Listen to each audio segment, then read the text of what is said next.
Hello students, welcome back. हम discuss कर रहे थे about methods of valuation of goodwill और आज हम इसमें डिस्कस करने वाले हैं capitalisation of super profit method. हमने प्रीवियस वीडियोस में इसका एवरेज प्रॉफिट मेथड कवर कर लिया है, सुपर प्रॉफिट मेथड कवर कर लिया है, उससे रिलेटेड एक एक प्रैक्टिकल क्वेश्चन भी हमने सॉल्व किया था। तो आज हम देखते हैं जब capitalisation of super profit method आता है तो इस केस में कैसे गुडविल का वैल्यूएशन किया जाता है। तो देखो बहुत सिंपल है। इस केस में आपका गुडविल का फॉर्मूला क्या है? Super profit multiply by 100 divided by normal rate of return. आपको क्या निकालना है? सबसे पहले सुपर प्रॉफिट, या क्वेश्चन में गिवन होगा या आपको कैलकुलेट करना होगा, उसे 100 से मल्टीप्लाई करना है और डिवाइड किससे करना है? नॉर्मल रेट ऑफ रिटर्न से। और जो नॉर्मल रेट ऑफ रिटर्न है जनरली क्वेश्चन में हमेशा अवेलेबल होते हैं। तो देखो अब आप सुपर प्रॉफिट कैसे निकालोगे, ऑल तो मैंने प्रीवियस वीडियोस में डिस्कस किया, बट एक बार फिर से रिवाइज कर लेते हैं। सुपर प्रॉफिट कैसे निकलता है? हमें एवरेज प्रॉफिट में से नॉर्मल प्रॉफिट को माइनस करना होता है।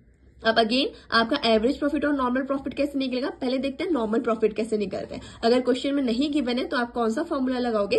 आप सिंपली क्या करोगे, जो भी आपको कैपिटल एम्प्लॉयड गिवन होगा उसको मल्टीप्लाई कर दोगे किससे? रेट से, और डिवाइड कर दोगे 100 से। तो आपका क्या निकल के आ जाएगा? Normal profit. क्लियर है सबको? नॉर्मल प्रॉफिट कैसे निकलेगा? ऑलराइट, अब देखो एवरेज प्रॉफिट कैसे निकलेगा। बहुत बार क्वेश्चन में एक्चुअल प्रॉफिट गिवन होता है, लेकिन कभी कभी क्वेश्चन में गिवन नहीं होता है। अगर नहीं दिया होगा क्वेश्चन में तो उस केस में आपको क्या करना है? बहुत सिंपल है। आपको एवरेज प्रॉफिट कैसे निकालना है? जो भी आपको क्वेश्चन में टोटल प्रॉफिट दिया होगा आपको सारे प्रॉफिट का सम कर लेना है। जितने भी इसका आपको प्रॉफिट दिया उसका क्या करना है? सम करना है और उसे डिवाइड कर देना है नंबर ऑफ ईयर से। लेट्स सपोज 5 साल का आपको प्रॉफिट दिया तो आप क्या करोगे? 5 सालों के प्रॉफिट को ऐड करोगे, उसको डिवाइड कर दोगे किसे? नंबर ऑफ ईयर से। इस केस में नंबर ऑफ ईयर्स क्या हो जाएंगे आपके?